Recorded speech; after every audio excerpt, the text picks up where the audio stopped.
दोस्तों, अगर आपने जेसन हॉरर स्टोरी पार्ट 1 और 2 नहीं देखी है तो पहले आप उसे देख लें, वरना ये स्टोरी आपको समझ में नहीं आएगी। पिछली वीडियो में आप लोगों ने देखा था गुल्ली बुल्ली और मिशेल जेसन से अपनी जान बचाकर भागने की फिराक में थे, लेकिन गाड़ी में पेट्रोल ना के बराबर बचा हुआ था और जेसन भी गाड़ी के बिल्कुल करीब पहुंच चुका था। और इसी हड़बड़ाहट की वजह से मिशेल गाड़ी स्टार्ट नहीं कर पाती और पकड़ी जाती है। और फिर जेसन मिशेल के साथ क्या करता है वो आप खुद ही देख लीजिए।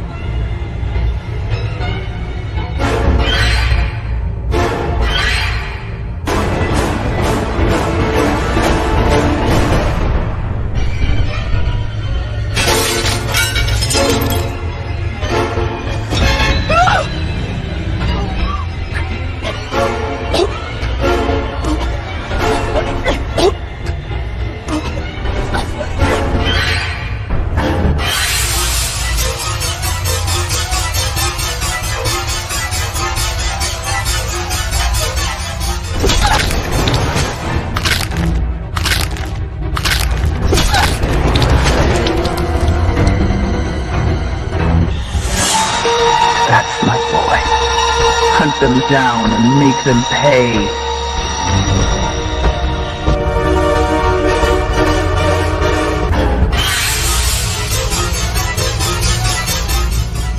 और अब आगे की स्टोरी देखते हैं। गुल्ली और बुल्ली की किस्मत अच्छी है कि ये दोनों गाड़ी से बाहर निकलकर भागने में कामयाब हो गए, वरना जेसन इन दोनों को भी मिशेल की तरह मार डालता। लेकिन जेसन इतनी आसानी से तो इन दोनों को यहाँ से नहीं जाने देगा। ये पूरा एरिया जेसन का है और जेसन यहाँ आने वाले किसी भी इंसान को जिंदा नहीं छोड़ता, तो फिर वो गुल्ली और बुल्ली को जिंदा कैसे छोड़ सकता है। जेसन 5 लोगों को पहले ही मार चुका है और अब वो गुल्ली और बुल्ली के पीछे जा रहा है। लेकिन गुल्ली और बुल्ली कब तक अपनी जान बचाकर भागते रहेंगे? इन दोनों को इस एरिया से बाहर निकलना होगा, लेकिन कैसे? क्योंकि गुल्ली बुल्ली के स्कूटर में पेट्रोल ही नहीं है और कार का पेट्रोल भी खत्म हो चुका है। लेकिन हाँ, केविन ने मरने से पहले बताया था कि गाड़ी में थोड़ा पेट्रोल है। अगर कार स्टार्ट हो गई तो गुल्ली और बुल्ली यहाँ से निकल सकते हैं। गुल्ली और बुल्ली भागते हुए एक घर के पीछे छुप जाते हैं। तभी बुल्ली के दिमाग में एक आइडिया आता है। वो गुल्ली से कहता है कि गुल्ली, क्या तुम कार स्टार्ट कर सकते हो? लेकिन मिशेल उसे स्टार्ट नहीं कर पाई थी और जेसन ने उसे मार डाला। गुल्ली कहता है, हाँ मैं कर सकता हूँ, लेकिन मुझे थोड़ा टाइम चाहिए होगा। लेकिन जेसन बहुत तेजी से गुल्ली और बुल्ली की तरफ ही आ रहा है। ये देखते ही बुल्ली गुल्ली से कहता है कि तुम जाकर गाड़ी स्टार्ट करो, मैं जेसन को दूसरी तरफ लेकर जाता हूँ। ये कहकर बुल्ली दूसरी तरफ चला जाता है और गुल्ली गाड़ी की तरफ जाता है। जेसन बुल्ली को भागते हुए देखता है तो वो भी उसके पीछे पीछे चला जाता है। बुल्ली भागते हुए जेसन को अपने साथ गुल्ली से दूर ले जाने की कोशिश करता है ताकि जेसन गुल्ली के करीब ना जा सके और उसे गाड़ी स्टार्ट करने का मौका मिल जाए। और इधर गुल्ली गाड़ी को स्टार्ट करने की कोशिश कर रहा है, लेकिन वो डरा हुआ भी है। गाड़ी स्टार्ट करते हुए कभी वो अंदर की तरफ देखता है तो कभी बाहर की तरफ। और इधर बुल्ली दौड़ते दौड़ते थक चुका है। अगर गाड़ी थोड़ी देर में स्टार्ट नहीं हुई तो बुल्ली आखिर कब तक दौड़ता रहेगा? गुल्ली की मेहनत रंग लाई और गुल्ली ने अपने हाथ पैर हिला हिलाकर गाड़ी के अंजर पंजर ढीले कर दिए और गाड़ी स्टार्ट हो गई। और फिर गुल्ली गाड़ी से बाहर निकलकर बुल्ली को ढूंढने की कोशिश करता है। तभी सामने गुल्ली दौड़ता हुआ नजर आता है। गुल्ली हाथ हिलाकर उसे बुलाने की कोशिश करता है और फिर बुल्ली भागता हुआ गाड़ी में जाकर बैठ जाता है। गुल्ली और बुल्ली को जल्दी यहाँ से निकलना होगा, वरना कोई और मुसीबत यहाँ आ जाएगी। लगता है आ गई।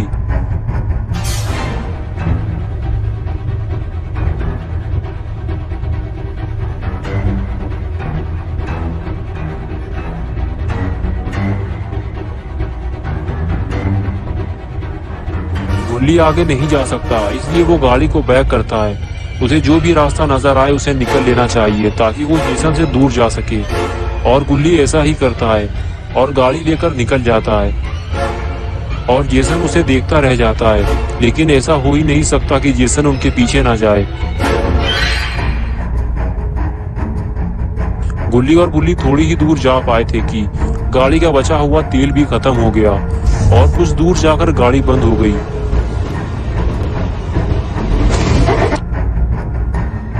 बुल्ली कहने लगा, क्या हुआ गुल्ली, तुमने गाड़ी क्यों रोक दी? जेसन हमसे ज्यादा दूर नहीं है। गुल्ली बोला, हाँ पता है, लेकिन क्या करूं, गाड़ी का बचा कुचा तेल भी खत्म हो गया।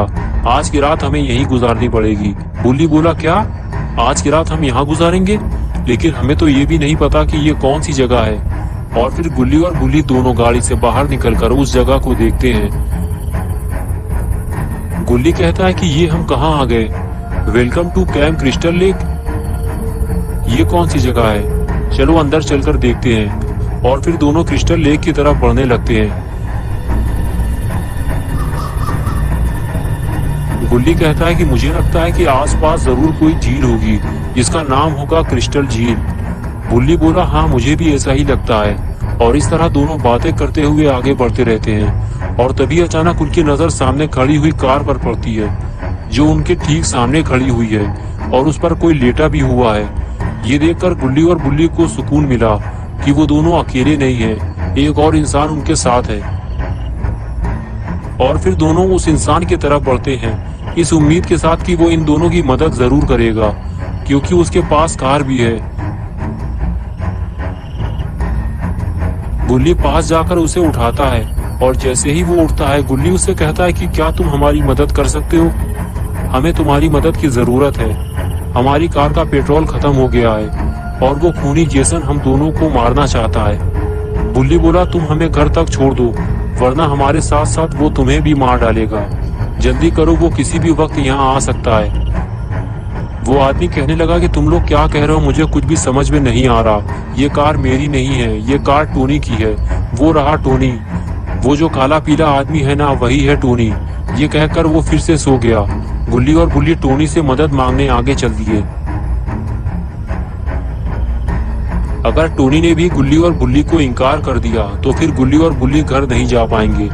ये इन दोनों के पास आखिरी मौका है। गुल्ली और बुल्ली जैसे ही झील के पास पहुंचे तो उन्होंने देखा कि वहां 3 लोग और मौजूद हैं, लेकिन इनमें से टोनी कौन है? बुल्ली ने आगे बढ़ते हुए पूछा कि तुम में से टोनी कौन है? तो नाव में बैठी हुई लड़की ने कहा, क्या काम है तुम्हें टोनी से? वो दारू पी के ढेर हो चुका है। लेकिन तभी टोनी उठकर बैठ जाता है और गुल्ली बुल्ली से पूछता है कि क्या काम है तुम्हें मुझसे? क्यों गधे की तरह चिल्ला चिल्ला कर मेरा नाम पुकार रहे हो? गुल्ली बोला, टोनी भाई, हमें तुम्हारी मदद की जरूरत है। क्या तुम हमें हमारे घर तक छोड़ सकते हो? मेरी कार का पेट्रोल खत्म हो गया है और एक पागल खूनी जिसका नाम जेसन है, वो हमें मारना चाहता है। वो किसी भी वक्त यहाँ आ सकता है।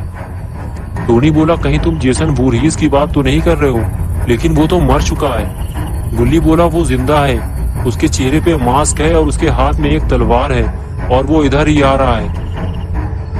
ये सुनते ही टोनी उठकर खड़ा हो गया और सामने बैठे हुए अपने दोस्त से बोला कि जल्दी पुलिस को फोन लगाओ और बताओ कि एक पागल खूनी यहाँ घूम रहा है, हमारी जान को खतरा है। लेकिन टोनी का दोस्त कहने लगा कि किसी ने जेसन का मास्क पहनकर इन दोनों को डरा दिया होगा, तुम डरो मत यार। तभी बुल्ली बोला, उसने हमारे सामने 5 लोगों को मार डाला है और तुम्हें ये सब झूठ लग रहा है? और तभी पीछे से टोनी आया और कहने लगा, चलो मेरे साथ, मैं तुम लोगों को तुम्हारे घर छोड़ देता हूँ। और इधर टोनी के दोस्त ने बात को सीरियसली लेते हुए पुलिस को फोन कर दिया। और इधर गुल्ली बुल्ली टोनी के साथ घर चल दिए, लेकिन आगे कोई रास्ता न होने की वजह से गुल्ली और बुल्ली को वापस उसी रास्ते से जाना पड़ा जहाँ से वो आए थे।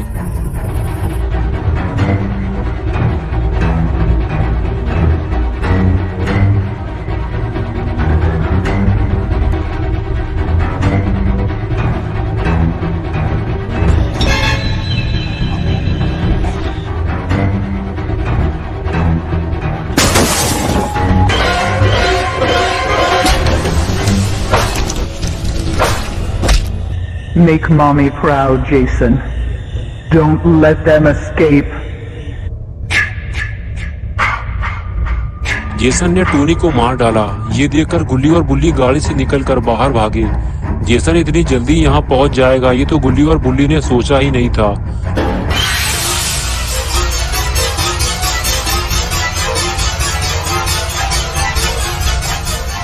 गुल्ली और बुल्ली चिल्लाते हुए वापस आए और कहने लगे, सब लोग जल्दी निकलो यहाँ से, जेसन आ गया है। उसने टोनी को कार के अंदर ही मार डाला है और हम सब भी एक एक करके मरने वाले हैं। ये सुनकर सबकी हालत खराब हो गई, लेकिन टोनी का दोस्त गुल्ली और बुल्ली पे भड़क गया और कहने लगा ये तुम लोगों का ही काम है, तुम लोगों ने ही टोनी को मारा है। और तभी अचानक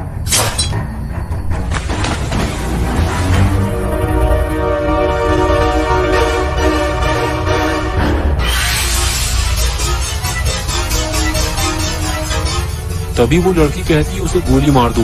टोनी की राइफल टेंट के अंदर रखी हुई है। गुल्ली फौरन भागते हुए टेंट के अंदर जाता है।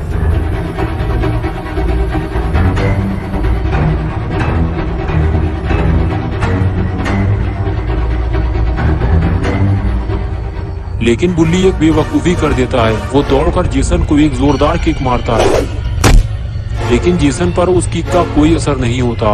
बुल्ली खुद उल्टा मुसीबत में फंस जाता है। लेकिन तभी गुल्ली राइफल ले आता है और देखते ही देखते वो जेसन को गोली मार देता है। Jason, my boy, do you know what your gift is? No matter what they do to you, you cannot die. You can never die.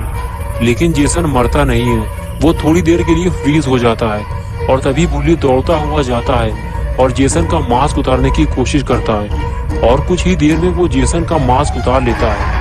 लेकिन बुल्ली ने जेसन का मास्क उतार के अच्छा नहीं किया। तो क्या होगा अब बुल्ली के साथ, और आखिर क्यों मारता है जेसन बेकसूर लोगों को, ये हम देखेंगे पार्ट 4 में। तो दोस्तों, अगर आपको ये स्टोरी अच्छी लगी है और आप पार्ट 4 देखना चाहते हैं तो इस वीडियो को लाइक करें, चैनल को सब्सक्राइब करना और बेल आइकन दबाना ना भूलें।